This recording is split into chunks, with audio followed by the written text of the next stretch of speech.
Uzane Ndlebe ngize nendaba allegedly hayi sabathe sithi siyanqanda abantu bepropaganda kunzima abanqandeki bengibuka lapha ku Twitter okanye X hayi zibuya ngamandla into ebhlungu ke sithi uma ngabe abantu sibanqanda ebese kuthiwa because basuke bekhuluma propaganda ebese kuthiwa asiyazi politics, meaning we must also propagate. If we are trying to actually ask if umuntu ethi kunento kanje mase sicela iproof yaleyo nto bese kuthiwa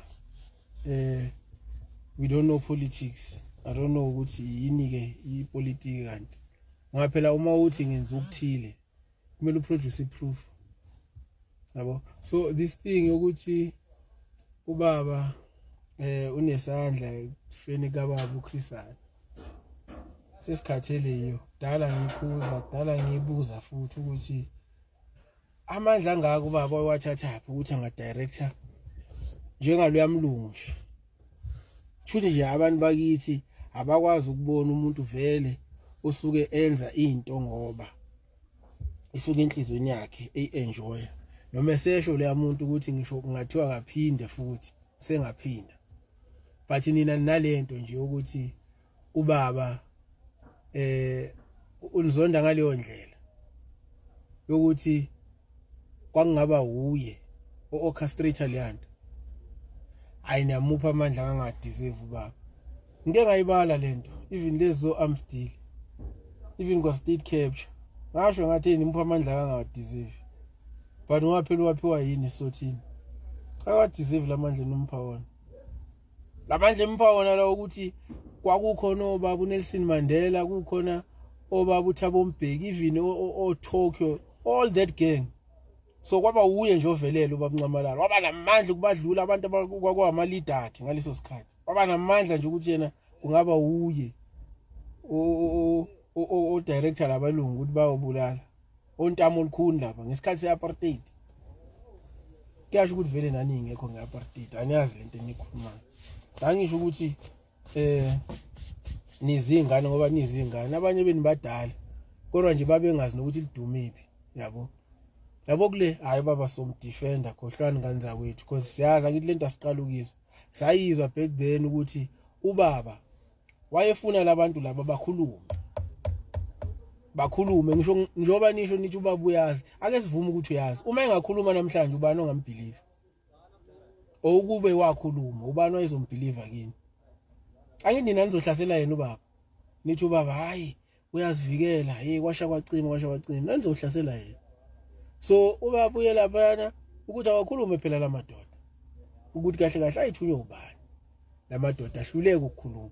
So lo usaba nje ukusho ukuthi thina asivumanga ukukhuluma, that's why singazange sayithola that plea bargain okanye that parole abayitholanga ngoba banjani azange bafuna ukukhuluma. That's why babhadla nalo munye kwaze kwafika isikhathi sokuthi afa I think 2016 kwafika isikhathi sokuthi afe naye lo bekumele ahlala azafe kodwa ke ngoba bekade kuneplan ebeyikhona ubaba wenkomo wayiphusha le plan ukuthi akaphume lo avikelwe then ekugcineni khona ezokhuluma lo doda akawukhulumile nakuba ke ngazange esho ukuthi ubaba Ncamalala kukhona into akayenza uthe wayezama ukubasisa. So ngoba ke baqinisa amakhanda bona azange abasise waphuma nini ubaba Ncamalala esihlalweni njengoba ezoziphume manje kwi-term 2 yakhe ubaba wenkomo khane ephuma lo baba. So isithutha nje kuphela bafethu esikwazi ukuthi sithi masizwe izinto ezinjengalezi bese siyayithatha siyenze into yaso engathi sinolwazi singenalwazi. Anibazi abantu abalwela South Africa nina futhi anibazi abantu ababhidliza South Africa.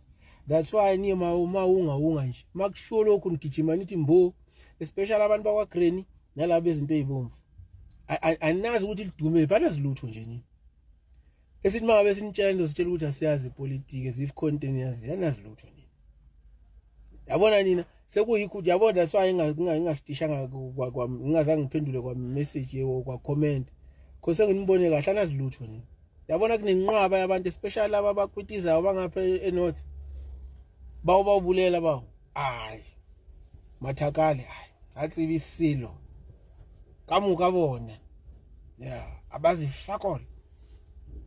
They are only here to defend what they don't know, because whatever that they are defending they don't know. They think those people that they are defending, they are for them. Those people are not for you, they are for whites. And we'll keep on telling you until you see it.